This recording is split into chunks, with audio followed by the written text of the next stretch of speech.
As a compromise, the term as such was added to the ending of the definition, which means that genocide is destroying with motivation a national, ethnical, racial, or religious group because of that belonging to this protected category. All right, so without further ado, let's get this puppy started. I kind of have some questions and stuff already set up, but I think before we get into that, why don't you just introduce yourself? What do you do? Why should we care about what you have to say about this topic? And yeah. Uh, well, I guess I can just use my first name. I go by Brennan, for example. I've been talking to Max for a long time. I have a master's degree in history focused on East European history, more specifically like looking into things like the Soviet Nazi occupations of the area, but also to an extent going back to the medieval period.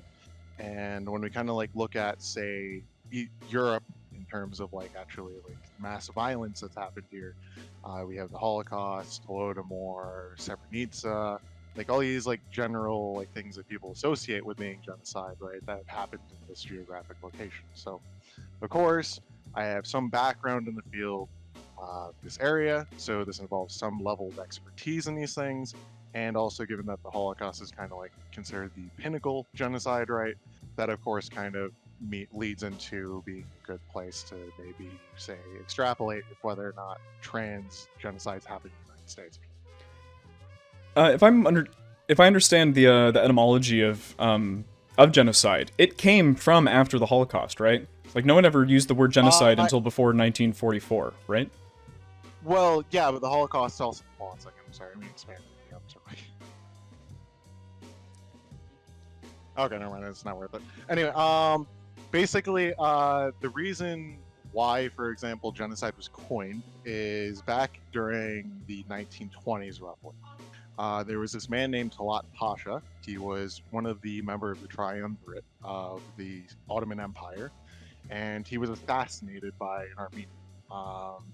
And Raphael Lemkin was a student at the time and heard the story about this, where this guy who basically murdered some 1.5 million of his own citizens, as he puts it, was assassinated and was never really taken to court. It was instead the assassin who was taken to court for murdering this guy.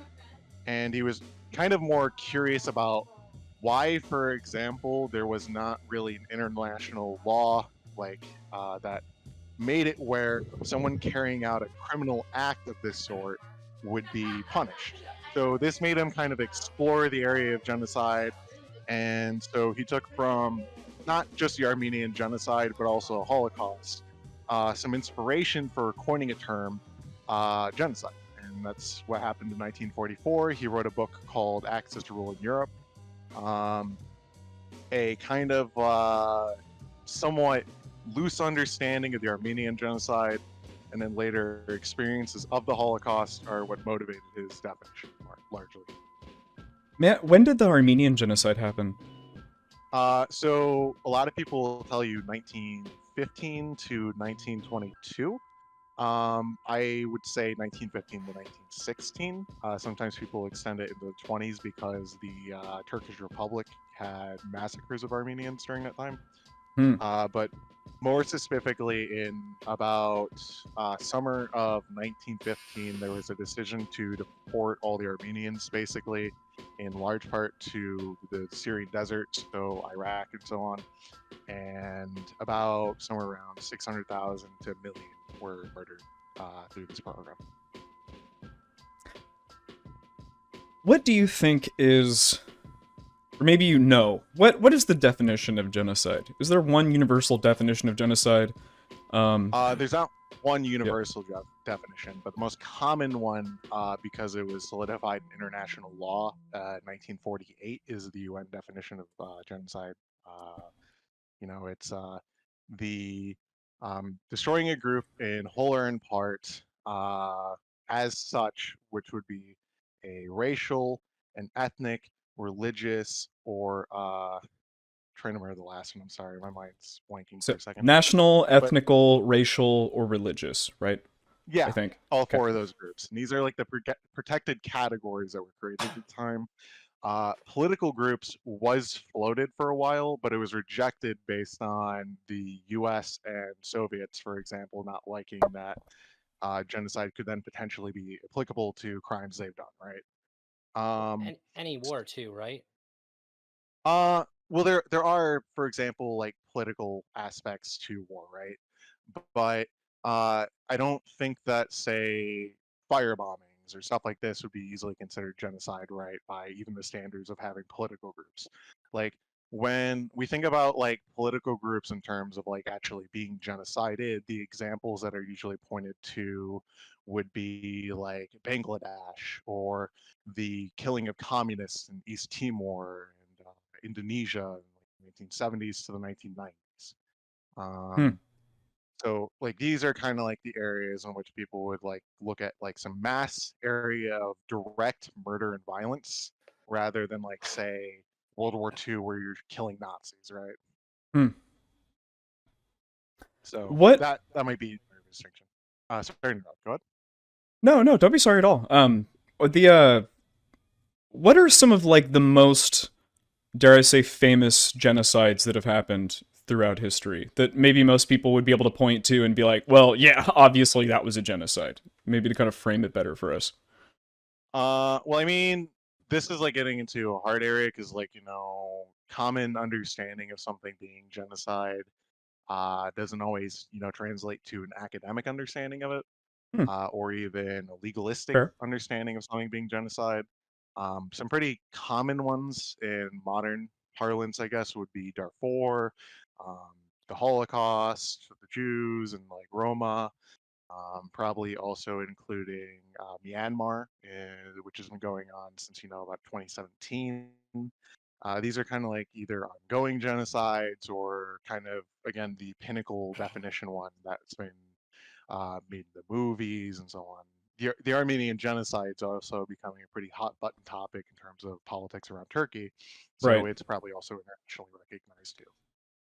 Yeah, my guitar teacher's grandfather was part of the, like, he had to leave Armenia because of the genocide or whatever. I always think it's Yeah, interesting because a lot of people don't know about that, like, at all, that even happened, I think. no, there's still people I run across that aren't informed on it, but it's still one of the more widely known ones, given it's more internationally recognized than the other genocide, Hmm. than the Holocaust, right? Like probably a next easy competitor would be the Ukrainian famine in the 1930s. It's known as a Holodomor, although this is an area where there's not a lot of academic agreement on. Um, but that's also another one that's probably also very popular. Um, what's the difference between genocide and like I know like the Holocaust, but I've also heard things be referred to as a Holocaust. What would be the difference between these two words? Well, Holocaust is a definition for like a burnt sacrament. It comes from the Bible. Around the 1800s, for example, during the Irish potato famine, as we like to call it in the United States, although it's known as the Great Starvation in Europe, um, it was used kind of as a term to describe things such as mass death. So when the Armenian Genocide happened, it was originally referred to as the Armenian Holocaust. It was usually kind of like a synonymous term for either large death from just kind of horrible, like famished atrocity, famished conditions, or mass murder atrocities. And in around the time of the 1940s, it was applied, for example, sometimes to the experience of Jews in concentration camp inmates up under the Nazis, although it didn't really become the Holocaust until like the 1960s. And so term was popularized by partly a TV series that was started in the United States called Holocaust, and also partly from the Jewish community, also themselves defining their atrocity as the Holocaust, and it became like kind of the pinnacle example of never again. And so nowadays, the difference between genocide and Holocaust versus in the past is now one is kind of more applied to a historical event, while the other one's legal category slash say, academic category for defining events. So I think this is probably the. This to me is where I really want to strap down this conversation. Is the idea how there's kind of like a colloquial definition of genocide, there's an academic definition of genocide, and then there's like a legal definition, and Yeah. how those three definitions might be drastically different from each other. Hmm. And then I think that people on Twitter, for the most part, people online who are talking about things like the trans genocide, they probably are, they're probably using a definition that is more colloquial, and maybe that's not as useful as the other two versions of the definition. Um, Mm. what do you think is the most useful definition of genocide? Because even like when you go and look up, genocide on Wikipedia, right? Like there's all these like people have kind of I come up with trained like you. different definitions over time. Um, yeah, like what do you think's the most useful? I think that there's a pretty interesting debate in this regard, where to an extent there is a good argument to extend, for example, the definition and understanding of genocide to events, for example, where they kind of have more of something we describe as a genocidal outcome, right? So, like an example would be in Ireland, there was a really bad famine that happened, and it basically killed around 1.1 million people, which is about 1 in 9 of the population, or 1 in 8 to be more accurate. And after that, also another 1.5 million people fled. This is like a reduction of the population by a third. It's apocalyptic in some ways, but something having like a genocidal outcome, um, as like a descriptor, I don't think should be always equated with kind of like our understanding of what the Holocaust and other things we usually look upon as genocide, being genocide.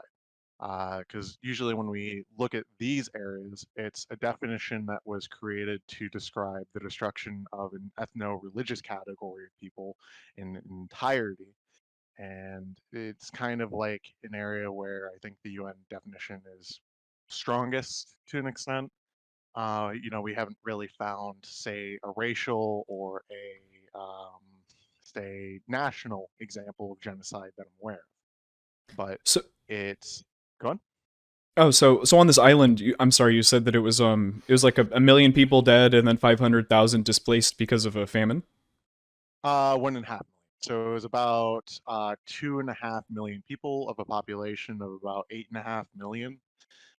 It was a famine that happened back in 1845 to 1849 is the official dating. However, some historians say it should go to 1852. Was it caused by And somebody? to an extent. So what happened is the famine was originally started from a potato blight that happened. For context, Ireland at this time was largely a rural, backward, more agriculturally,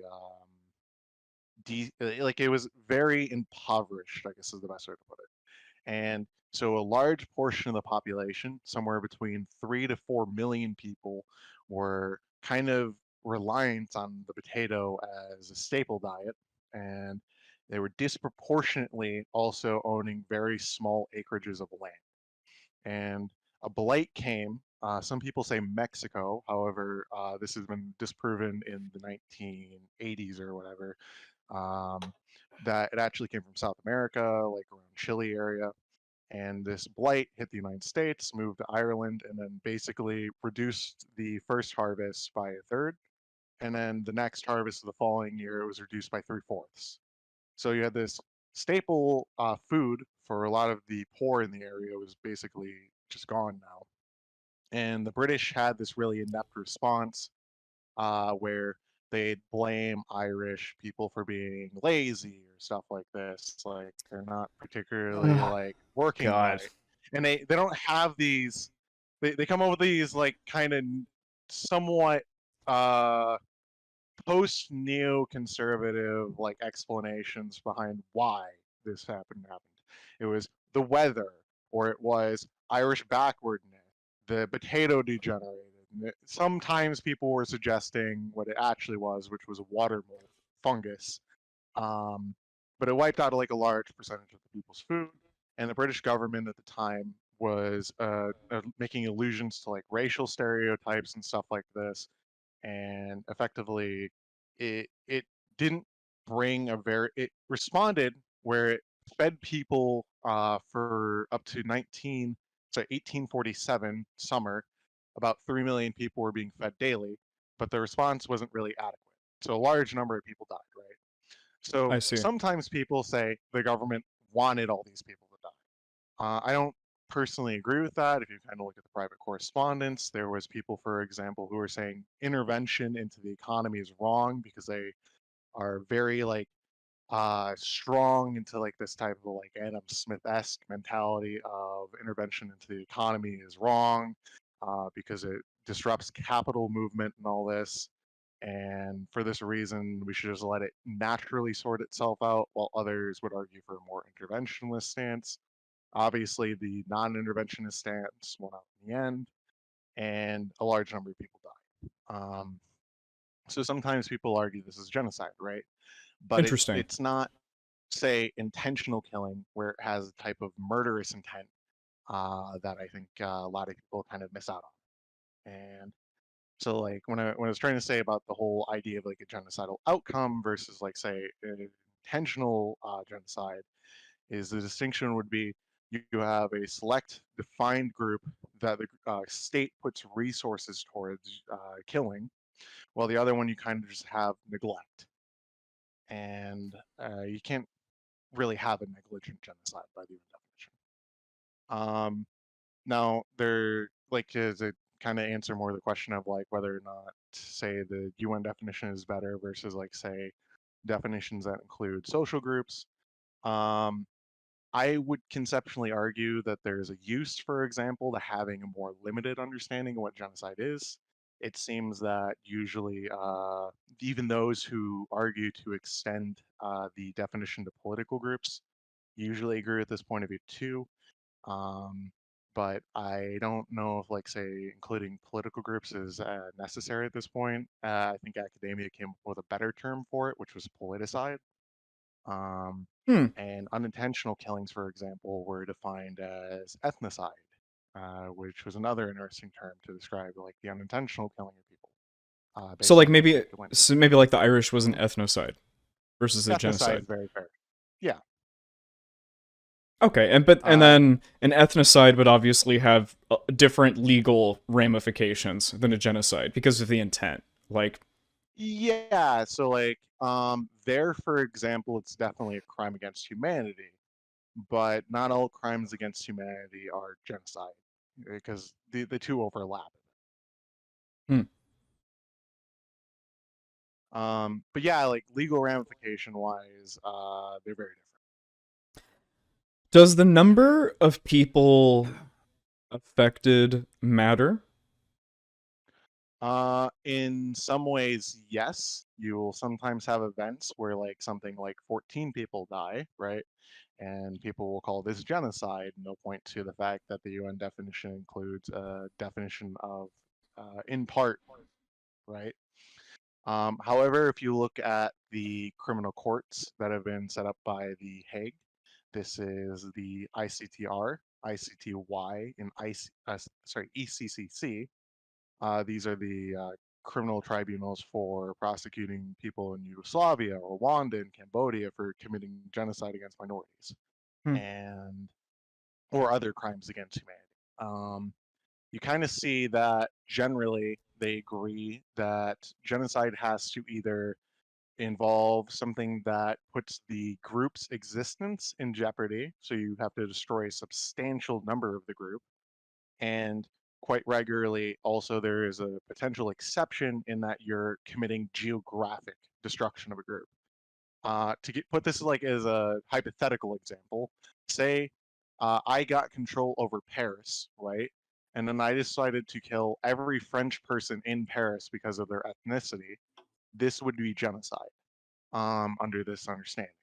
Or another example would be Srebrenica. This is the example where 8,000 people were killed in Bosnia and Herzegovina.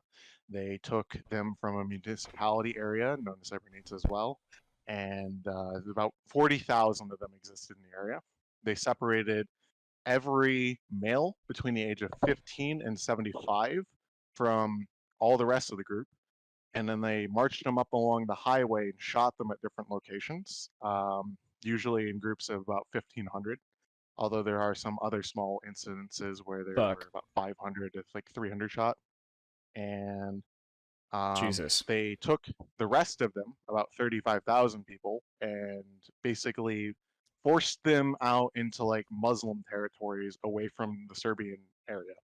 So that effectively the group was displaced and murdered to a point where there was no residual group there. They couldn't have children, except for maybe like 15 years down the road when all the other kids start getting older, and put the group's jeopardy in existence in jeopardy.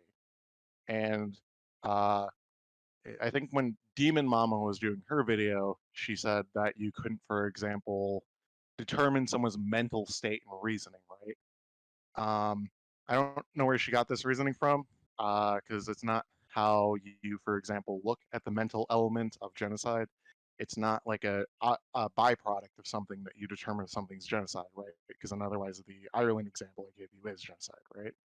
Uh, when we look at this example, the reason they determined it was genocide was because there was explicitly stated material from the perpetrators that said they wanted the survival of this group to be placed in jeopardy.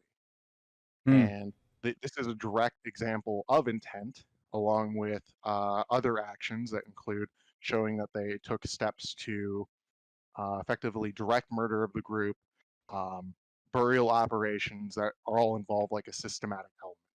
And so the thing is, it proved intentionality beyond a reasonable doubt. Does that make sense?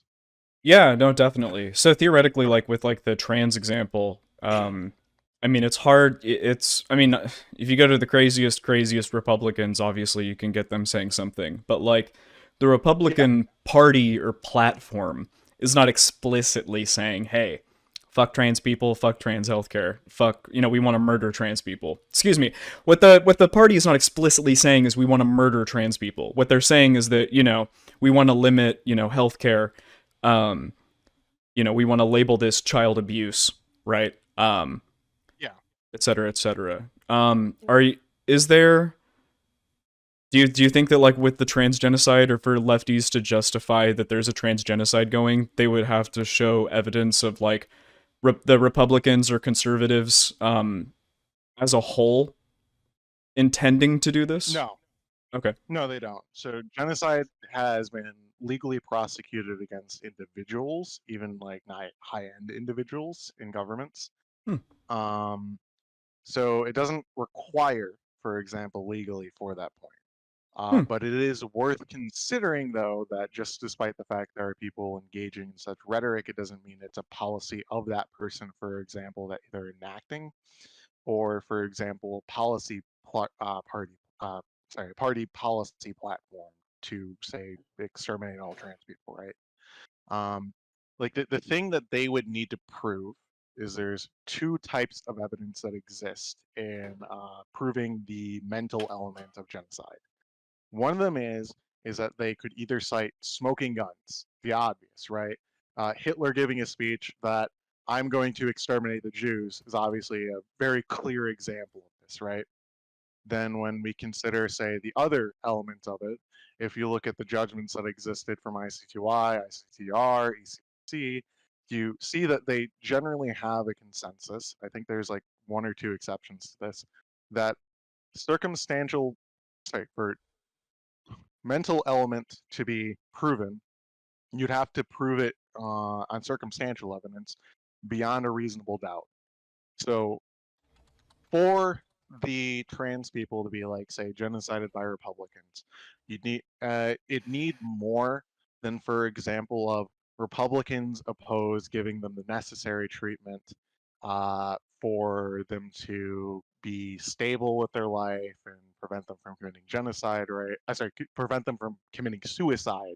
Hmm. Um, you need to like kind of find more of a single point than just like say there's alternatives.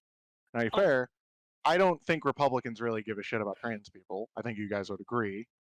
Quite by and large, they clearly have discriminatory policies like that against them. But like, just because we had discriminatory policies, for example, during Jim Crow, doesn't mean that we were genociding African Americans. My understanding, it's actually really interesting to bring up the point of suicide, because like when I think about it being Mhm. a genocide, it would be that uh they're preventing people from like making more trans people. It would be like if you didn't kill the Jew, if Hitler didn't kill the Jews, but he sterilized them all. So like I'm not killing anybody.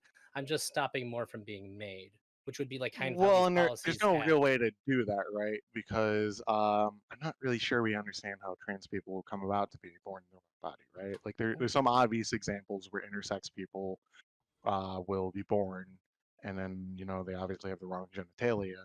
But I mean, there's no real biological way to prevent that. However, that being the case doesn't mean that putting the existence of trans people that exist currently in jeopardy wouldn't be genocide, right?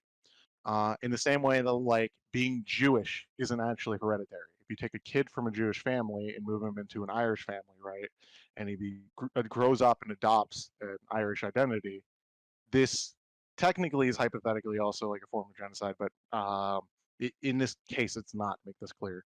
It it's not really that him being Jewish is something he inherited. It's growing up in a cultural group that exists, and so kind of like the way I'd look at like trans people, if for example Republicans are doing a lot of the things and like going to say a further extent than what Demon Mama and I think Keffels are saying, right? Then yeah, it's arguably genocide if we include social groups. Okay, so what I'm Uh, okay, I was gonna say, so hopefully oh everything sorry. I say makes sense. No, Does no, everything I yeah, say yeah. make sense? If it didn't, okay, sweet. I just want to try to clarify. So obviously we don't know how trans people are made, right? Or however Yeah. that happens. But like I like I there's meant from the obviously Republican healthcare, perspective. right? Yeah. Well, they think that like No, you're giving fine. someone hormones makes somebody trans or whatever. Yes. We don't have to even talk. We don't even have to empathize with that at this moment. The So if we were to create a law that were to not allow trans people to get the care that they would need that would lower their suicide rates, that's not necessarily a genocide because we're not explicitly calling for like the deaths or the deaths of people. Is Well, that kind it of right? doesn't require that. It just has to be circumstantially proven beyond a reasonable doubt that your policy is the cessation of this group's existence, right? So, if, for I get it. example, like, say what Republicans are usually doing, right? They're trying to make it where people can't get transitionary care until they're 18 and they're like a natural legal adult. Um, like the difference between that saying they can never get it, right, versus like there's age restrictions on when they can get it, and even at that point, we're not really even having kids get it at that point. There's probably like things to really kind of consider on whether or not like these laws at this point are even reaching an extent of genocide like David Mama's argument. So like I think the way I'd put it is like, okay, usually what we see in laws the Republicans are passing, they're bad, but they're kind of like similar to like the CRT bills, right? They're scary because of the potential what they could escalate to, not so much what they're currently at. They're currently at is bad, and that's terrifying. But the thing is, it should be more emphasized what they could potentially escalate to. Hopefully that makes sense. What I've been stealing from Vosh is this Mhm. idea that while some people are saying we are in a trans genocide or the trans genocide is happening right now, I think the stance that I'm taking is we might be in the preliminary stages of a trans genocide. More time and more legislation will tell. Is that fair? Yeah, yeah, that's fair. I mean, like I said, mind you, usually if people come to understand genocide is like this kind of like radicalized project. There's never like really ever with the genocide a decisive point where a decision is made to like exterminate a group. It's kind of like a process that kind of builds into it. Right. Um, It's like in like there, Germany, there like was with the Crystal Knot and the passing of the Nuremberg laws and stuff yeah like that. to Like to that an would have been extent leading there's up to like Jews wouldn't have been genocided, or the genocide wasn't happening when the Nuremberg laws were passed. The genocide started yeah happening when they were being thrown onto trains and put in concentration camps, or being maybe even being uh like grouped into ghettos. Is that when the genocide started? I'm actually curious about that. no. Like, when did the Jewish genocide start? The Okay, Holocaust. well, there's debate about this, mind you, where Okay. we start defining the event. Some people would say 1939 because during this time the Einsatzgruppen existed. Did you ever learn about them in like say high school or anything when you did classes? Okay. I've heard about them Um, briefly. Fill me in for the audience. so before the like Einsatzgruppen became killing units, they were called the Einsatzkommando. They were a group that was used for like espionage work and kind of like raiding, like say like archives and stuff or like government buildings during like the Anschluss in 1938. Hmm. Um, in the turn of 1939, the Einsatzgruppen was used as a unit for killing Polish intelligentsia, which also largely included killing Jews, because Jews were usually pretty well off in Poland's like um, cultural, like kind of so like they were in to an extent uh, wealthy cultural leaders, not the majority of them, but there was a good number of them. There's a sizable number of Jews who were like authors, doctors, your politicians in given areas, despite the fact that during the same period before the Germans invaded, Jews were also discriminated heavily by the Polish government. Hmm. Um, so what you kind of find with the German entry is around 100,000, 200,000 people, largely Poles and Jews, were shot by the Germans' Wehrmacht and also the Einsatzkommando. And sometimes people argue at this point is the earliest signs of the Holocaust. Um, After this point, you kind of see with the entry with the war with the Soviet Union after ghettoization became kind of like more of a distinct policy. And at this point, there's never really a decision to say, we're going to exterminate all the Jews of a specific country. There's a decision taken, though, in 1941 with the invasion of the Soviet Union that they're going to shoot every male Jew from Russia and from Ukraine and from Belarus and the Baltic states. And these policies soon later escalate to, and its local level initiative too is worth also mentioning, where they're exterminating Jews, basically women and children too, to kind of inflate their numbers to look good to Berlin. Um, and Berlin then Jesus. adopts this as policy. They start saying, okay, I now order that you're going to drive all the women into the swamp, women and children. This is an order that comes from Himmler, and the Nazis tried drowning a bunch of women and children inside the appropriate marshes in Belarus, which is kind of disgusting, right?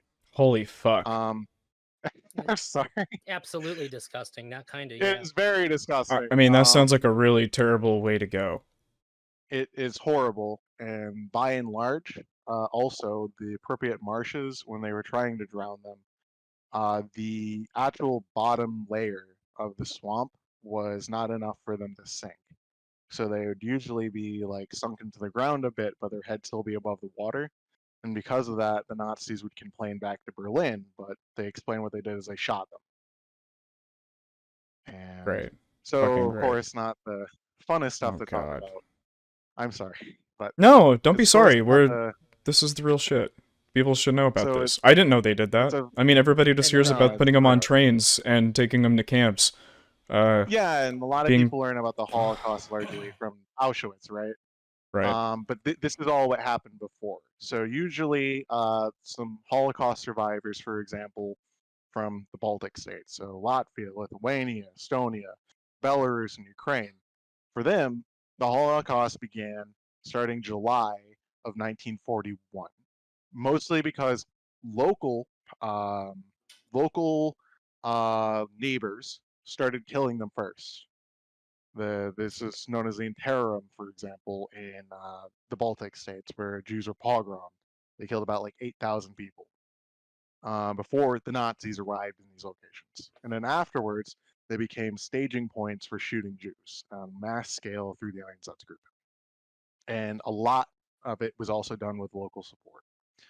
And so for what we sometimes call Russian Jews, but it's probably better to define them as Soviet Jews, although the local countries don't like us doing this because Latvia and Estonia and all these countries were largely integrated into the Soviet Union shortly before the Nazi invasion because they were invaded in 1939, 1940.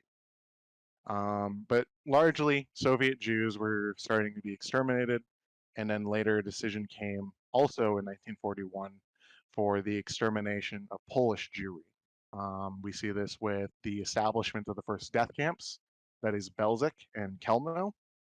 Not great camps. They're very terrible in terms of the death rate, but they're not comparable, for example, to the later stages of the Holocaust with Auschwitz and Treblinka. But in these early stages, we kind of see there's not this decision to exterminate all Jews of Europe yet. And this is where the academic debate comes in. There's either a decision that was taken in October of 1941, December of 1941, or in summer in April, May of 1942. And each one of these points is a period of radicalization that existed within the Nazi hierarchy that historians interpret as the decision date for a final solution sometimes, although there's also more of a consensus that exists that instead of like these being decision dates, they're instead just radicalization processes that exist. It's starting to be challenged more recently, and I like that. But that's pretty much the consensus from the 2000s and 2010s. So it's a something decision that process I'm that sorry. existed. Oh no, go ahead. I was just trying to. So it seems to me that because there is a lot of debate on when genocide starts,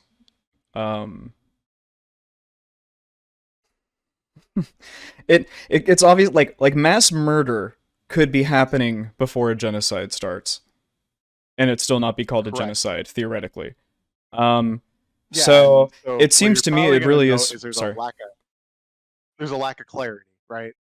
Yeah. Well, the thing I was just trying to quickly wrap up is just it seems like like some sort of like legislative or there's some kind of like a time where a decision is made. And that is what we call the start of the genocide, because that's when the group, the government, or whatever, that's when they decide, all right, we're going in with the intent of murdering all of these people, and it's like literally written on a piece of paper, almost as plainly as that, and then they go and then they actually do it. Or okay. Well, either to an extent or it's a process, right? So with like, say the early examples I gave you with July, before they like started trying to drown women and children, there's a decision that says, okay, we're going to murder all communist activists and Jewish members of like the Bolsheviks, right? So Jewish Bolsheviks was originally defined as men of fighting age and elderly. But then later they started including women and children because on the local level, at least according to their testimony at Nuremberg, and some historians doubt this testimony, I'm just using it for a rhetorical point, they were killing these people because they wanted to increase these numbers to impress Berlin, right? So there's a lower level decision according to this that's more radical than the central authorities, and then they decide to start adopting those policies later on. This is like kind of something you see. It also existed, Okay. for example, in Cambodia with the Cambodian genocide, the same type of local radicalization later becoming the general policy of the center. So in July, so in July they were in the preliminary stages of a genocide. Yeah, to an extent. It's still genocide itself, I'd argue, but it became more radical form of genocide. Okay, this part that you're bringing up is really interesting, and I want to make sure the audience understands this. There was a section of the German government that had a particularly more radical idea than even what they were instructed to do. And the reason why they did it was just to get their numbers up. But then it Yeah, was they actually wanted to implemented by the larger government. Like the larger government said, okay, well, fuck it, we'll just go for it. yeah. By and large, there was a radical section that, for example, it's a process, is what I'm trying to say. Yeah, So like, yeah. So what if we there's have like in these. Florida, we're passing the laws, Mhm. right? And let's say maybe, DeSantis, right? He's the governor of Florida. Yeah, And largely he's the one that's pushing a lot of this legislation. Like the most recent anti-trans thing that happened, he literally appointed the 16 people that get to make this decision. And they unanimously decided for him. In his favor, to not give trans health care to any new people that would need it. So if he ended up becoming, let's say, president in 2024, and hmm and he let's say he signs like an executive order or something to get rid of all trans healthcare for every person in America. All doctors in America are not allowed to give trans affirming care. Um, would that be do you think that would be an analogous example of like a more radical wing like coming into power and then expanding it? And then would that maybe be significant evidence of like a genocide happening, and even like now that we're experiencing the preliminary stages of that? Like we'd have to wait a couple years to determine this, like with hindsight. But yeah. I mean, it could, but I mean, like, it's also one of those things where I'll tell you that like genocide isn't always something that is easy to predict for or really to see with clarity, right? hmm, So it's not really easy to go ahead and basically determine this. Could it escalate into a type of social genocide against trans people? If it becomes like, say, more of like a Washington type policy, especially with a Republican victory and Republicans see it's popular with voters. Yeah, potentially. But there's also kind of like one of those things where even with like, say, in hindsight, I'm most definitely going to call like just a shooting men when they enter the Soviet Union genocide because I know it's going to escalate to probably as a hindsight bias, right?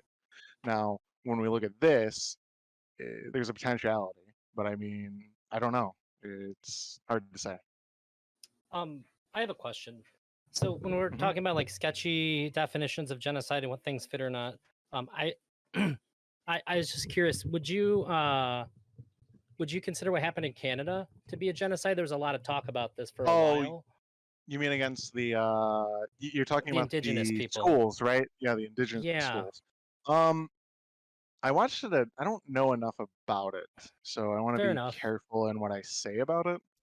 I watched a debate between Lauren Southern and what's their name? It's they run the Surfs and some other indigenous guy along with Warren Southern and counterpoints. Um, and I really only watched it because a friend of mine named LSP was like streaming it and wanted my like commentary on it. I think like the way I'd put it is like mass graves are not evidence of genocide, and we should be careful when we say there's a number of identified graves and not like, for example, extrapolating those to automatically mean they're all mass graves. And like sometimes mass graves are also a bit of an area where there's like not clarity in definition. Sometimes the UN, for example, says like a mass grave is anything that contains three bodies, right? So when we're kind of like considering what happened there, I mean, there's a potentiality in that this is an example where people were sent to schools, right? And these schools basically were kind of teaching Native Americans to be white, right? That, Oh, yeah, this could be destroying the cultural root of an ethnic group, specifically all the indigenous tribes of Canada. So it could be genocide.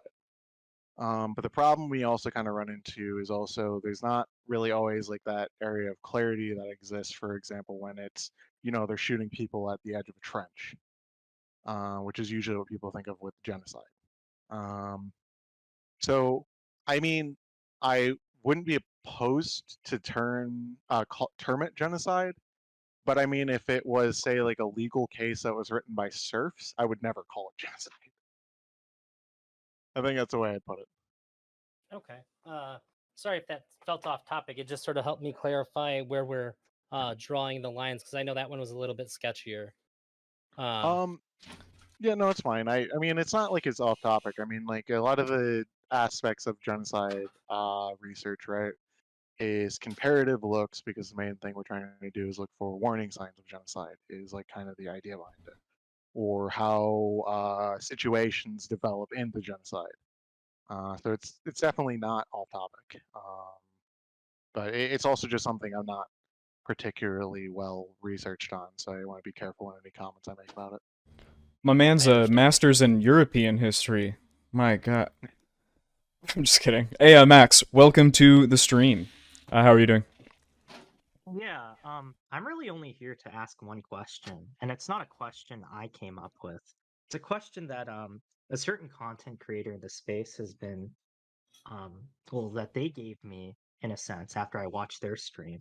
And Okay. I think it's badly formulated, but it goes something like this. If we can agree what's happening to the Uyghurs is a sort of genocide, and then we look at the history of the US and we see things like the Tulsa Race Massacre, systematic uh, uh, impoverishment of certain Black Americans throughout history, et cetera, et cetera, et cetera. Like, what do we delineate? How do we delineate between, I guess, the former being a genocide and the latter not being a genocide? Well, the Uyghur stuff is also kind of like a sketchy area. Like, my answer usually about the Uyghurs, to clarify real quick, is usually it's complicated, of course, but there is a lot of elements that kind of points towards it being genocidal. We'll never know until like 80 years from now when either China collapses and the archives open, or there's some type of regime change in the CCP and they become more critical of policies under Xi. Um, but the thing we kind of like need to look at is if we look at like Tulsa and all these things, where we kind of like draw the line between, say, like just something being a massacre versus, for example, being like an actual example of like systematic genocide, is whether or not there's like some type of overall policy that points them to a direction. So like Tulsa's one massacre that happened. It was horrible and all these things, but it didn't really have like a type of centralized element to it that usually people associate with genocide because we usually look at governments carrying it out. It's not a requirement, but it's a possibility. But like Tulsa never really put the existence of group in jeopardy. Well, if we kind of like look at impoverishment of blacks inside the United States, it's definitely, for example, a case of systematic discrimination against a group over years that has been kind of just residual and now is part of like kind of more a social type and also pseudo legal type. So like this would be say stop and frisk, right? Stop and frisk was not really directed originally with like a goal of like black people being, the disproportionate group targeted by it. But since black people are more impoverished, right, they're going to be the main people it attacks. And then when we look at like the Uyghurs, the thing that like black people are not experiencing during the last 100 years of history that we've had in the United States versus like the Uyghurs is we kind of like see elements of genocide that exist. So easy ones are they're putting people in concentration camps and like castrating them in large amounts. This is inflicting conditions on a group where they can't reproduce. They're imposing measures on them that prevents births. So like they're basically making it where the group can't itself reproduce properly in the normal like type of setting. And they're also taking children from the Uyghurs and mixing them into Han Chinese families. Now, are all these things proof of genocide? Not really. But along with like say statements that Chinese state officials have made, like that they're bragging about making Uyghurs no longer baby making machines, it kind of points into a different context of that these policies are deliberate institutional policy to try and make the Uyghurs either become more integrated with Han Chinese culture or just disappear. Does it make When I'm sense? And oh, good. No, you go ahead. I'm sorry. Oh, I was just gonna say, like, it to me, I just don't think I've seen this with African Americans and their experience in the United States, but I also am not a historian on the United States history. Yeah, Brennan, I thought that was a good answer. And I felt like after we talked about the Irish potato famine, it should be clear that whatever this sort of argument is supposed to, like, whatever conclusion it's supposed to produce, it Mhm. obviously isn't entailed by whatever this comparison is. So, yeah, Yeah. I mean, I wholeheartedly agree. So, All right. So I know you're not a Native American or a North American expert, but I'm gonna ask you one more Native American question. Do you all right. do you think that like when America did Manifest Destiny and we like went across the United States and we had to kill all the Native American people, or we what is it? There was some, I was just talking about some the other day, the name for it, but where we like reintegrated them into our society, basically like taught them English and Mhm. whatnot, the kids. Do you think that was a genocide of the Native American people? Like, would that count? Potentially, like I said, I'm not a Native American or Right. American expert. I've done some research on this regard. To give background, back in summer of last year, I was in Florida and I spent a lot of time there with like my parents and stuff. But when I was there, I was also writing an article about the Nanking Massacre. And part Hmm. of my reading list there was actually some stuff about the Old Western Wars that we fought during 1830s to about 1900s, because the Indian Wars lasted forever. And there's like some interesting elements in that. Okay, events that we define as massacres during this period of time, uh, about of these massacres, something like half were committed by Native Americans.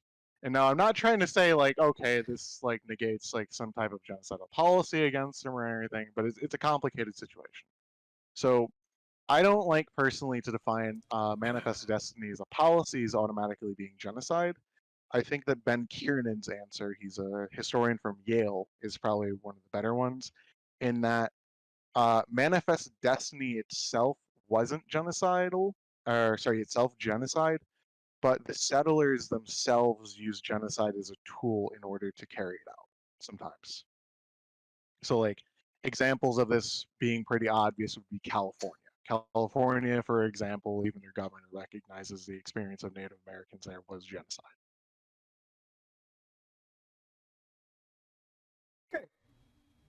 I think it makes sense. Okay, so wait. Yeah. So, Um, oh, sorry. Go ahead. Go ahead, Elder. do, so would you say that it makes sense when people would generally refer to that as genocide with the Native Americans went I through? don't, like I said, I don't. Okay, to make my answer a bit more clear, I Yeah, as well. personally don't like to refer to the experience of Native Americans in general as genocide. I think it's more productive to look at it as like a series of genocides where we take into accumulation a bunch of incidents. So, where we look at, say, the experience of specific Native American groups in the Ohio, Michigan region, right? These groups, for example, saw a lot of the policies the United States adopted towards the Native Americans with the intention to make them expire as a group, basically stop existing. And we did. We massacred them. We came in and killed a bunch of people. We forced them into reserves, and this still largely exists to today. There's Indian reservations that still exist in Michigan. Um, and of course, I'm Okay. not an expert in this area. I'm only just generally kind of know from local history and a little bit of reading on the subject that this is what happened there. And instead of like saying this is a general genocide, we should look at it as a genocide against each individual group specifically. So like a series of genocide rather than overall genocide. Okay. Does the means to push back against the killing have anything to do with whether or not we would define it as that? Like, where do we draw the line between this is a genocide and this is just like a very, very one-sided like war? Um, well, some historians have tried to go ahead and define this. So, like, if we look at, for example, Myanmar, right? There are actually terrorist groups there operating on behalf of the I can't remember the group's name at the moment. I think it's the Rohingya or something. Yeah. Um, they have a terrorist wing that has kind of provoked a military response that has escalated into genocidal policy where going in, massacring a lot of the population, and then burning down all the homes that don't belong to Buddhists and forcibly displacing them into India. And so a lot of people like to define this as genocide, but usually, like other definitions of genocide that aren't the UN definition, look at whether or not a group has enough of a self-defense capacity to defend itself, and whether or not there's, say, like heavily disproportionate arms between two groups. And these are like usually things that are not exactly clear definers, but are indicators of something potentially being genocide. Does that make sense? Because like in a war, sure there'll be atrocities, but by and large, if like say one group has a disproportionate ethnic death toll, it's probably genocide. I Okay. I think a big distinction that I'm really understanding from this conversation is that we have genocide and we have the qualities of a genocide. And things could have the qualities of a genocide without actually being a genocide. Yeah.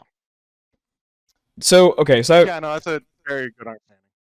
so here's a hypothetical, and just to, I guess, kind of see if I'm completely understanding this. So, like, let's say I'm a general for America in the 1800s or 1700s or whatever, and I'm like, yeah, like we're gonna go conquer this land and we're gonna go call it Georgia. Um, and in the process of conquering this land, I murder every single native person that was living there.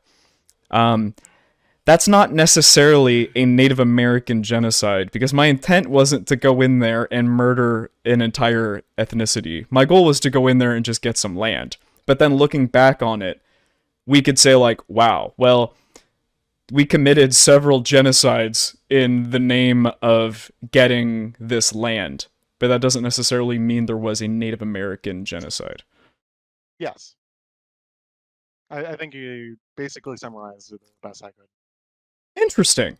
So then, okay, so if you had to make a statement, is there a trans genocide ongoing right now? Your answer is No.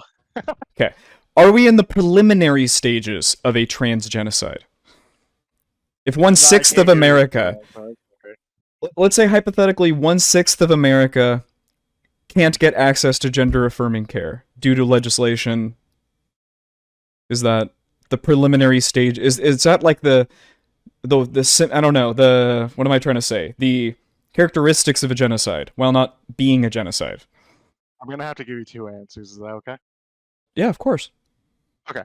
So the first one is pretty obvious. Trans people don't fall under, for example, the UN definition. So no, I wouldn't say we're on the verge of a genocide in that context. Uh, Although depending on how radical policies get, for example, with Florida, and potentially there is a chance that, for example, there is the verge of a trans genocide going to happen in the United States. So one is if we're looking at genocide in the UN legal context, against what Diamanama was saying, no, there is not a genocide happening in the United States against trans people. She misunderstands the definition and is only using select elements of it to understand it. While in the other context, there is a potentiality of a social group, for example, being targeted in the United States in future. Would you caution against this kind of rhetoric? Do you think it's dangerous to use words like genocide to describe something like this? Distorts the meaning, like of what happened to people in the past, or it'll distort what's happening to trans people now, which could actually disbenefit trans people as well.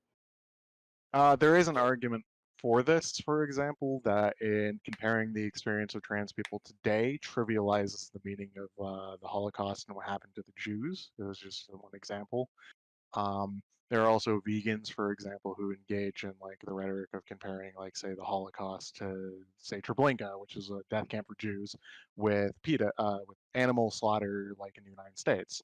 So, to try and draw on what I'm getting at, there's this rhetoric where they take elements of something and compare it to unequal suffering that exists in today. Anti-maskers, for example, do the same thing. Like they war Star Davids to say, like, look, we're being oppressed. Um, and they do it to basically kind of push their own type of political agenda. And with trans people, I would say they probably have a lot more legitimacy to their complaints than, say, the anti-maskers. And when we kind of like consider what they're saying, I wouldn't say it's helpful rhetoric because the term genocide is already politicized as much as it is. And using this type of rhetoric makes it easier for people basically to dismiss what is already happening to them in their experience right now. That might have been a bit incoherent of an answer, but hopefully it makes sense. No, I follow. Yeah. Alright. Do you think that? Okay, because there's definitely a section of the left that just, carte blanche says we're in the middle of a trans genocide. Okay, well, I don't think I agree with that. I don't think any of the people here personally agree with that. But I might be more willing to side with the idea of we're in the preliminary stages because of the characteristics of a genocide that I currently see brewing. I think I think it'd be better to say we could be. I'm wondering, what is like the utility in waiting Calling something for? a genocide? Well, no, it's more. Well, yeah, either calling it a genocide or like, because to me it seems like there's this element where murder needs to be happening, like the intended murder or the intended death or the intended production of more of these people, right? Is necessary. Well, people say that, right? But then the UN definition includes such things as like, causing serious bodily or mental harm, right? This was like, say, something that was hopped onto by Demon Mama. I see what you're saying. Yeah. And to an extent, I understand what they're saying. And I think they're mostly correct in their reasoning on this part. Because sometimes you'll find people who will say, this only means torture, nothing else. It has no other meaning whatsoever. And I don't agree with that. That's not true. If you look at the verdicts, for example, the argument has always been that it has to be something so extreme that it makes any possibility of normal life impossible for the group that's targeted. So that's usually worth considering. But I mean, there's elements, for example, where an ethnic group is targeted, like say with U.S. fire bombings of Germany, right? None of these leftists would describe the U.S.'s firebombing of Germany as a genocide, but it caused tens, if not hundreds of thousands, potentially even millions of casualties with the various forms of mental disabilities, burn marks that were just never fully healed. They became like crippled. And I don't think, for example, looking at this type of experience, that on its own, something like that is genocide. It needs, for example, a type of mental element that has to be proven. Demon Mama, in my opinion, didn't really demonstrate it. And I don't think that just, for example, removing gender affirming care on its own is something that means we're on the stage of a genocide in the United States. I'm Or, gonna for example, implies that we're in the process. Fair. I'm gonna, just because I want everybody at home to understand, I'm gonna read the definition, the UN definition of genocide really quick. Okay. So, contains two elements. A narrow definition of the crime of genocide, which includes two main elements. A mental element, the intent to destroy, in whole or in part, a national, ethnical, racial, or religious group.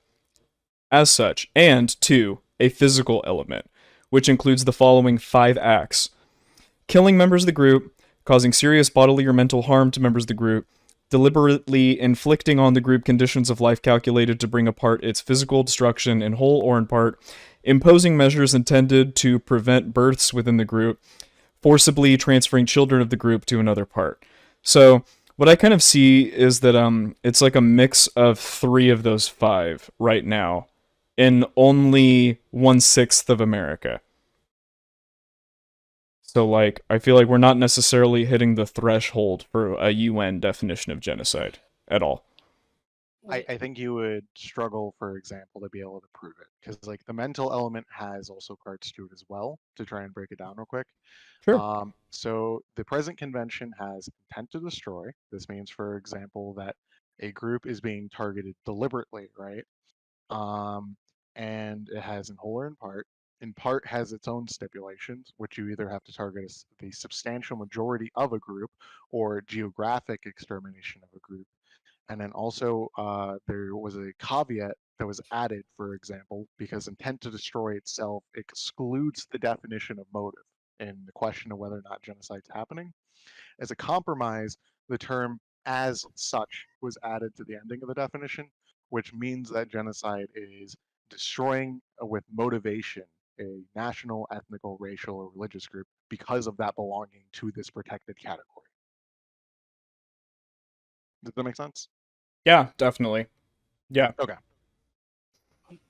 I think I have one more clarifier. If, say, in Florida, when they passed that bill, they Mhm. also made it illegal, like the abortion style laws, where they said if you go somewhere else to get this care, we'll also prosecute you, or we'll prosecute your doctors. If they did that kind of structure to where like they couldn't even escape the law if they like left where the law applied, would that uh would that meet the threshold? Probably not. Okay, I I didn't know mean, if if we kind of like birth prevention on its own, or like preventing of abortions, right? On its yeah. own, really isn't genocide. If we kind of like take a consideration of that, I mean, China's one-child policy, which they have abandoned, mind you, but for Oh, I just meant that years, style of law where you can't go somewhere else to avoid the law of the land. Like if you couldn't no, go I up wouldn't consider to. that genocide. Okay, Yeah, no, I sorry. didn't I think thought you so. I meant just like wanted to make sure. I thought you meant like abortions itself. No, if someone, No. for example, has a law that's preventing movement in that type of way, Yeah. no, it wouldn't fall under the UN definition of genocide. It definitely, it's like it could be used as an inferential point to prove a genocide's happening. Just as an example, they prevented movement, for example, and it's not to say that these two are equivalent, they're not. In the Ukrainian case, they didn't let people cross the borders to get access to food, right? And this is cited as evidence, for example, the genocide's going on there. So in kind of like this case right here that we're thinking about of you can't go get abortion access from another state, it potentially could be used if, for example, say it was targeted towards a specific group, social or not. But on its own, no. Okay. I think you cleared up everything that could possibly be in my head, as to wonder about any angle somebody could kind of try to take that in. That's good. But yeah, like even with like the example I gave you, like where they were trying to cross the border for food, there are Yeah. still people who argue that this event was not genocide. And while I used to be more open to the idea it was genocide and even argued it was, I think at the time I had a more flawed understanding of the UN definition. I think I fell into like a lot of the problems and pitfalls that Demon Mama did when she was reading the UN definition of genocide. And I've basically done more reading on it, and I think since I've come to have a better understanding on how we should label these events, even if it is a legal category, and a lot of people think legal definitions are usually ways for like wiggle room to exist, where people can like get away with stuff. You know what I mean? Yeah, that makes perfect sense. Okay. So if you missed that, Will, it was basically that no, Sorry. there's no way that that also would um push it over the line. I just want to make sure that there's no like little ways somebody can navigate around this and say like, well, what if they can't leave? Mhm. You know, that makes sense. It seems to me just there needs to be more intentional action, more of it. It seems like an actual, like more death.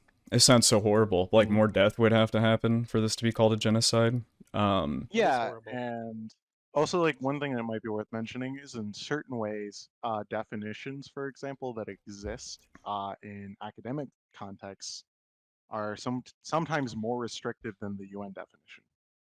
Right. Like they require, for example, physical extermination of a group, which the So UN definition doesn't require. my favorite definition of genocide that I found on Wikipedia is Hmm. from 1988. It's the I believe it's the Helen Fane definition. Um, it says genocide is a series of purposeful actions by a perpetrator or perpetrators to destroy a collectively to destroy a collectivity through mass or selective murders of group members and suppressing the biological and social reproduction of the collectivity. This can be accomplished through the imposed prescription of restriction of reproduction of such groups, increasing infant mortality, and breaking the linkage between reproduction and socialization of children in the group, in the family or group of origin. The perpetrator may represent the state of the victim, another Hmm. state, or another collectively. So like I feel like it just encapsulates like the idea of like a social genocide, like a social group could get murdered. Yeah, it does. It does actually include it. Fain, actually, I'm familiar with her work from the 1980s. Swag. Um, she, for example, like has, as you quoted, genocide is a sustained personal action by a perpetrator to physically destroy a collectivity directly or indirectly through basically direct acts against their social or biological reproduction, and it's sustained regardless of whether or not there's a surrender. So it addresses, for example, deaths through warfare are not genocide, right? Of course, but it also includes such things as political and social groups. That would also include, for example, like trans people. So like your sexuality being targeted Mhm. would be genocide. Um, I personally think I prefer the UN definition, but there is another definition that had made me reconsider a bit. It's by this guy named Frank Chalk, and he wrote a book with another author, but I'm losing memory of what his name is. But the definition is genocide is a form of one sided mass murder in which a state or other authority intends to destroy a group as that group and membership are defined by the perpetrator. And this is like Hmm. one, for example, I've always, for example, thought about jumping to and using as a definition. But I think my main caveat that has always made me stop from going there is it would include events that I personally would not call genocide, such as murder in the Soviet Union. Like there was, the Great Terror is an obvious example. Around Mhm. 800,000 people killed in the time span of 12 months. That's 1,600 people are killed every day. It's a horrible event, Yeesh. and there's elements in it where they targeted specific nationality groups to an extent under the guise of them being Polish or Ukrainian or whatever spies, German spies. And they're called the nationalities operations, and sometimes historians call these mini genocides. Um, or the experience of Lithuanians, Estonians, and Latvians, because a lot of them were deported, like around like 4% of the population, for example, in Estonia alone was killed during the Soviet occupation. But it, if we, for example, like say like the Holocaust in comparison, it was, an event where 99% of all the Jews, if not 100% of all the Jews in Estonia were killed, right? So kind of Yeah. my personal look at it is while I'm liking of the definition, I would only accept it reservedly. I think, all right, so we're going to try to make this be the last part of the conversation. The utility of the word Sounds good. genocide. Um, there is a reason, perhaps, why leftists and other people shouldn't be using this word genocide to describe what's happening to trans people. Do you have any opinions on why or why not leftists should or shouldn't be using this term, genocide, to describe what's happening to them? Uh, Well, I think, like I said earlier, I think it trivializes the word a bit. Hmm. Although I wouldn't really say trivialization on its own is something that should be a motivator to avoid something, right? Like, Right. for example, in the same way people say wear golden stars during like anti-mask protests, while I would personally heavily discourage this type of action. Um, I don't think on its own that's like an argument why this shouldn't. Um, I just think that personally, the reason why I don't think it's useful is currently I don't think we have the sufficient evidentiary basis, for example, of group genocides going on against trans people or other social groups in the United States, and that when we kind of consider their usage of it, it might be potentially premature. Feel free and get on the soapbox for this one. But Oh like for no. me, when I'm talking about like political things, right? I'm a big strategy guy. Like I obviously have my opinions. But I think that Democrats have a real hard time with like they have their ideas and they need to come up with strategy to actually get their ideas done. So for instance, people on the left, we want a greater acceptance of trans people. And that would require getting people on the right side of the aisle to come and, they need to empathize with us and trans people more than they currently are. And I think that one of the reasons why they're not empathizing with trans people is because they see a lot of stuff online. And I'm not saying that this is representative of the entire group or anything, but the shittiest voices are always made the most prominent. They're the loudest. Like, they see all this stuff about how leftists, they think that leftists think that the trans genocide is going on, and they see all these people saying it, and they're like, well, I'm not racist, I'm not causing a genocide, and then they basically just tune us all out. You know what I mean? And we never get to actually go anywhere with our conversation. We never get to actually get them to our side because we can never explain anything to them because they think that we're just going to say that they're murderers because they're causing a genocide. Well, there's two elements to this, right? I mean, Okay. alienation can recruit people to your side. Like a good example would be Republican platforming, right? It can get like people, for example, who are Democratic voters pretty easily to go vote for them. So like kind of like you can see it in Republican attacks, right? They will attack people's character and a lot of these things, and kind of like give them bad ideas. Like they've basically ruined CRT as a type of talking point because they've demonized it as anti-white racism, right? But that alienates people.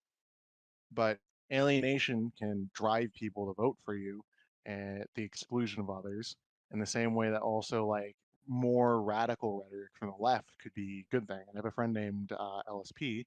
He's a Mexican from Texas, and one thing he, for example, talks about is that Democrats should probably be more, um, say, they themselves should be more strong-fisted in their platforming of arguments against Republicans and their campaigning, and be willing to fight dirty effectively. So, like, maybe there might be an argument in that to consider maybe like this type of rhetoric, while bad, is beneficial. Like Vaush does this, right? Where he was trying to encourage people to say like all cops are wife beaters as an argument, right? To support BLM and democratic policies. Right. Now, I don't like that. It's not true, but I mean, he even acknowledges that there's a problem in saying like, sure, like, I can't remember what the statistic is, but I think it's like 40% of police homes have like domestic abuse in them. Obviously, not all of those are just like police beating their wife, but a large portion of them are.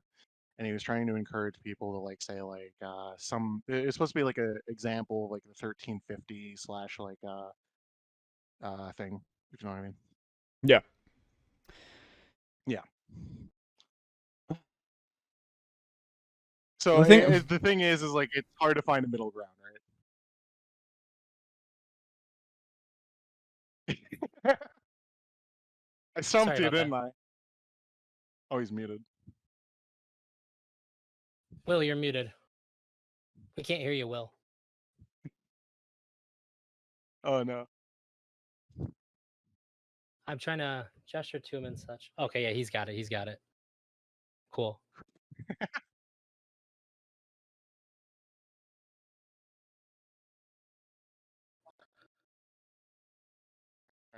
Hopefully we can hear you classic now. move. Sorry, I got it fixed now. Thank you. You're all good. Sorry. So, anyways, long story. When they say this anti-cop rhetoric, like I have a cop friend. Like I know that that shit's not true for the majority of cops. The majority of cops are good. Just like I know Republicans that are anti-trans, and like I just know that this rhetoric is just not.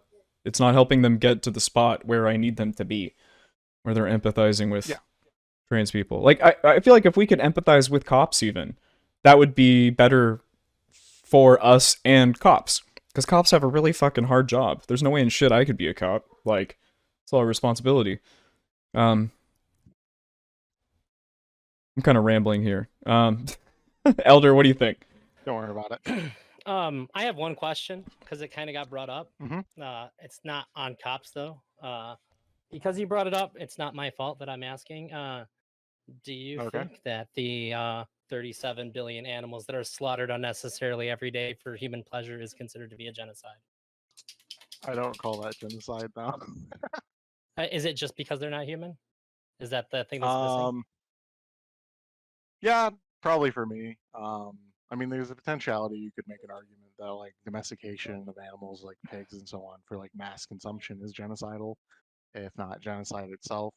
But I mean, I'm not PETA, and I think I tend so to. it's not my argument that I engage with.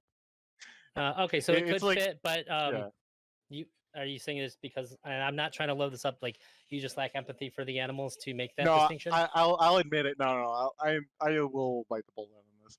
I lack the ability to empathize with this argument, and I just find it silly. So I mean, that's just the way I'd put it. I just dismiss it out of hand. Fair enough, fair enough. I had to ask because you brought it up. But I But do yeah, I agree think with you, that's the way I'd put Will, it. about cops. They do have a hard job, and they're not automatically bad. The What do you think? What do you think the people on the left should call this instead of a genocide? Is there maybe a more academic or legal term that you think more accurately describes what's happening to 1/6 of the trans people in America? I'd say discrimination. Would be the easiest Based, word to turn to. plain and Um, simple. but yeah, plain and simple. Like it's I don't personally have like a good legal knowledge in this area to really give a good definition, but it's definitely discrimination be the easiest one to turn to. Do you think that this is once again opinion question? Do you think the people on the left would get more like people onto their side if they just stopped using this genocide rhetoric and instead just said, "Hey, we're facing discrimination of insane proportions, and you should be our ally"?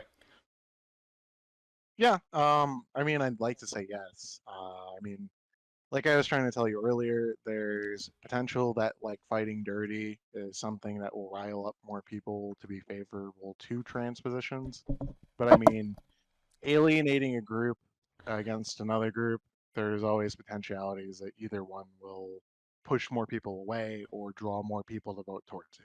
Like, right? Exactly. It seems like Again, a band-aid, you yeah. know? Like you're not actually teaching Well, it's not a anybody about what, is actually happening. You're just kind of like labeling it to get votes.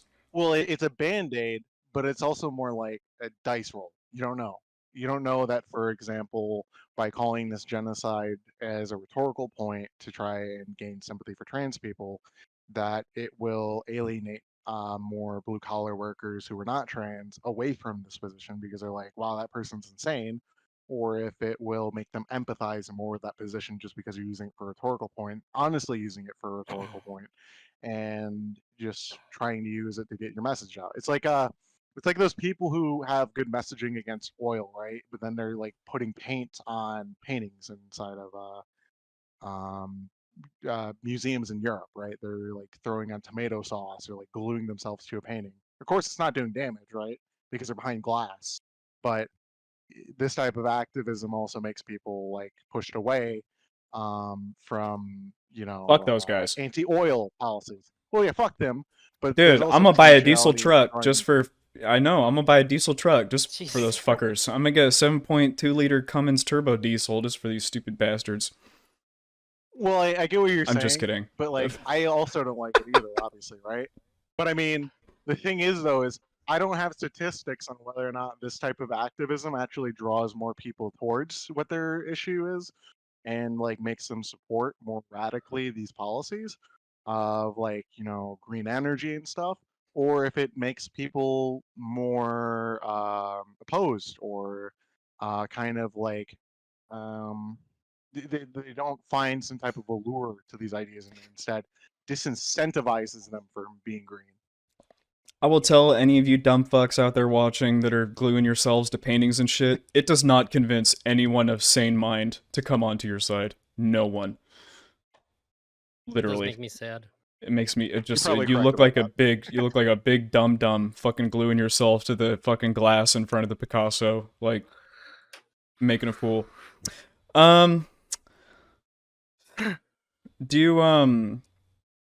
Okay, so there's recently been a couple content creators that have been, kind of canceled. I'm not really canceled, but they've at least been kind of like, exercised from the community recently. At least from the left. Because these are people that I would firmly place in the left and progressive, right? For basically disagreeing with the idea that there is currently a trans genocide going on. Do you think that... have there actually been people who have been excised over this? I thought for a second Yes. you were going to talk about, like, counterpoints. No, yeah, Okay, like, sorry. there are people right now, like, on the left, that are getting, specifically Lonerbox is the one that comes to my mind. He's, in my opinion, a very good faith streamer, a very intelligent, not really saucy. He's not a drama streamer, like, he's very much about the issues, and he recently was completely pooped on for basically arguing that a trans genocide is not going on in America. Do you think that's fair? Because what I'm hearing is that it seems like if you don't think that there's a trans genocide going on right now, that seems to be that should be an okay opinion to hold. I don't think he should be. I mean, I don't know who Lonerbox is. I'm not that in tune, for example, with like Twitch and YouTube streamers and stuff. Of course, I know like Surfs and also Destiny, right? Obviously, these are the two names I'm never going to be able to avoid because I'm on Twitter. Right. But, Urabosh is another easy one. I'm given, sorry. Like, the shit with J.K. Rowling, but I mean, yeah, like I don't think I'd personally say, for example, someone be canceled over this type of opinion. I mean, if he generally agrees with everything that like these people are saying, and it's just a terminal, an issue with definition, it's better not to isolate people that could be potentially like allies in the struggle to deal with the discrimination against trans people in the United States. Do you hear that, leftist? You need as many fucking allies as you can get on this issue. So maybe you should change your rhetoric so that you're not alienating certain people from your cause. It is just as fucking simple as that. And my man here could not have worded it any more simple. Well, there's another easy example too. Like, I'm pretty sure like most leftists should want a Democratic-controlled Senate, especially after they lost the House, right? But there's people now who are saying because Democrats have 50 seats, that you shouldn't support Warnock over Walker in Georgia, when you most definitely should. You know, I don't want like some what is he, a basketball player that can barely form a coherent sentence to be Mitch McConnell's replacement. God forbid. I mean, and we're living on the Donald Trump timeline, so that could actually happen, theoretically. I know, that's what I keep telling people. I keep telling people, like, I'm gonna leave the US if, I have, like, a bunch of friends out in Germany. I'm like, okay, if Oz and Walker win, I'm leaving, because then Dr. Phil is a Democratic presidential candidate in 2024. Unironically, I might actually be for the Dr. Phil presidency. That guy, I know people don't really like him, and I know he's kind of like he shouldn't call himself Dr. Phil on his TV show, but I would, like, if I had to choose between, like, Dr. Phil or Donald Trump, or, like, any, I don't know, let's name another famous rightoid. Like, I think I'd be down for the Dr. Phil presidency. I think I would be down. I don't agree. That sounds terrifying. Fair. Dr. Phil v. Donald Trump, you voting for Trump? No, I would most definitely vote for Dr. Phil, but I'd also probably leave the country immediately after. How about Dr. Phil versus Mitch McConnell? I'd vote for Mitch McConnell. No way! No way! Really? Dang, I think I'd have to go Dr. Phil for that one. Oh, okay. I mean, like Mitch McConnell, like, he's a political assassin, you know? Well, I mean, there's a reason he called himself the Grim Reaper of the Democratic Party when the Obama years, right? I mean, he destroyed us. Single-handedly destroyed us. No, he's very good, though, at rallying up. He's really good at, for example, when filibustering Democratic policies, but also just making sure there's a strong Republican central platform. And I mean, yeah, I wouldn't say Trumpism has taken over the Republican Party. It's definitely still a McConnell thing. Although there is worrisome like aspects, like for example, a Trumpian winning in the Senate race in Ohio, right next door to where I live. So I mean, or like for example, the main candidate against the governor in Michigan was Dixon, and she was a Trumpian too. It was like saying the election results were stolen and stuff. Really strong anti-abortion stance. Very like strong right-wing populist rhetoric. Mocking, for example, that my governor was being plotted to have like a fucking kidnapping attempt against her Oh, you from during Michigan? the whole like COVID-19. Yeah, I'm from Michigan right now. Oh, same. But yeah, I like didn't have any worries. They ain't beating Big Gretch. She's solid.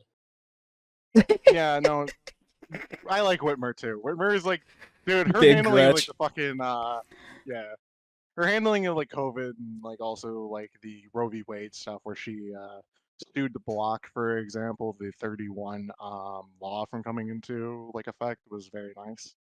Holy Um, based. I mean, Wow. she's really cool. Like she, when Roe v. Wade is being overturned, she came out and basically gave a speech about her own experience of being raped. So, Holy based. um, yeah, She I was like Whitmer.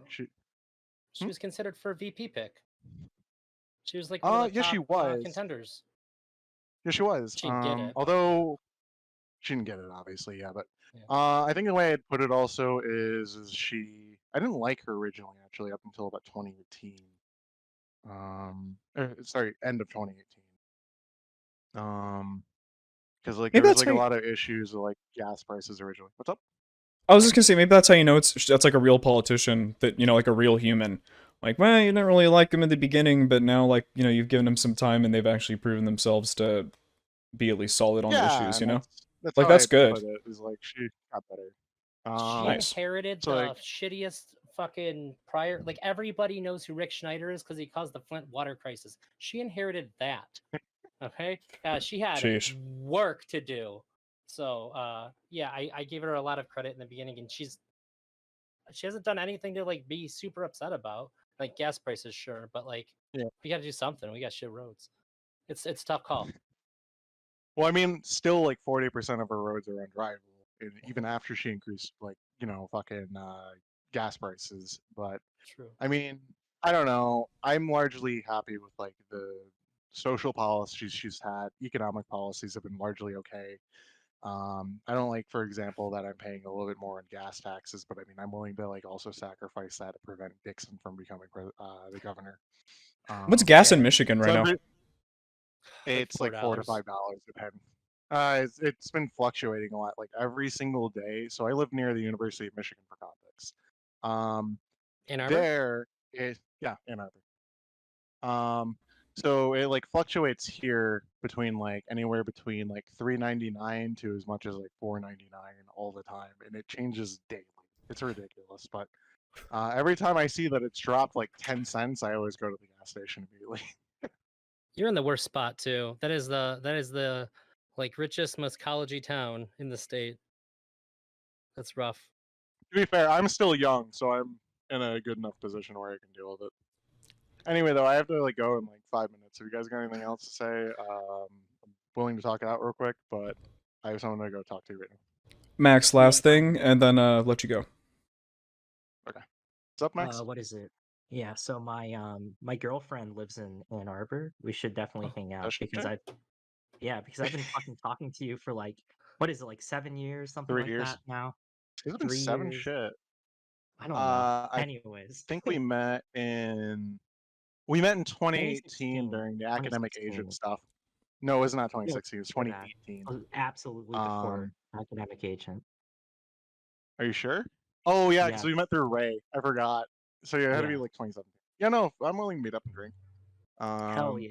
yeah, if you ever let me know whenever you're in town over Discord, and I'll hang out with Okay, cool. It's okay, Max. I didn't want to hang out with you anyway. you. Yeah, we're not hanging I mean, out. you're welcome to Sorry, come too, brother. dude. I don't mind. We're gonna do the Mr. Girl But- SoCal meetup, Elder Drazi, and you're gonna have to come to that. It's gonna be required. I would really like to. I'm like, There's a we might burger just joint have to right by like. my house called SoCal. That's funny. Anyway, Mr. it's been lovely Girl. talking to you guys.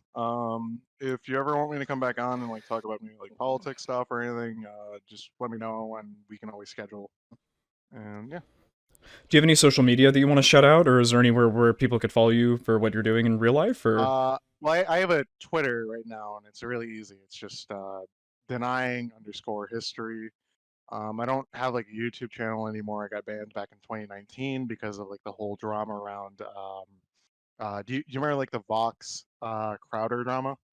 They Yeah. banned like a bunch of Holocaust denial content to try and like smooth over some of the criticism. Oh yeah. And I got banned for making content critiquing Holocaust deniers. I appealed, and it happened on July 4th. And then I got banned on D-Day, June 6th, within a month. So That sucks. Right. I know. I originally wasn't planning to appeal, but a bunch of people encouraged me to, and then I got banned again. And they never explained why. There's no way that they actually look at the appeals. Because, like, on my account, I got I have a warning, or I got my first warning for a video when I was covering the Kanye West, like, Jewish question stuff that was going down. And obviously, I'm watching the content, and I'm like, Kanye, you're terrible. I'm not approving of this the entire time. Yeah. And they still took my video down, gave me a thing, like, I couldn't post for a week. And then I'm like, what the fuck? I'm like, watch this bitch. I don't fucking commend hurting Jews once in this entire fucking thing, Like, it's just ridiculous. Yeah. YouTube blows in that regard. They should really fix that. I mean, our man, Mr. Girl, got fucking knocked off forever due to... Oh, Mr. Girl is not our man. Girl's a little bit... he's a bit extreme. I think I'd say he's an arbiter of his own misfortunes to an extent, given some of the content with his girlfriend that he uploaded. Might be You're true. really gonna start this right at the end here? Come on, you're killing me. All right. Denying. I'll argue with Max about this in person. I gotta go, guys. By denying. Thank you so much for coming on. No, I agree with you. By denying. You do? Okay, bye, buddy. Yeah. I love you all. Thank you so much. Take it easy. Have a good one. Oh yeah, one last thing. Brennan has a lot of content with other creators. And they're pretty big creators too. Like I think he did a voiceover for Holocaust content with Miles Power, and he's talked to Parallax. Those are two really big creators. So he's still out there in the YouTube sphere, but he's just doing like voiceovers and helping people create videos. So I'm gonna hit him up and see if I can get some links to his shit, and I'll put it on the Discord. Speaking of which, everybody, come follow on Discord. Come join Will in his Discord. All two of you are watching the fucking stream later. yeah, I Can think do just that me and shit. Rudy, so It's not Even- the normal spicy stuff. Yeah. Yeah, it's all good. This is gonna be a good edit for later. All right, guys. I think I'm done. Anything you want to add, Elder? I don't think so. That was good.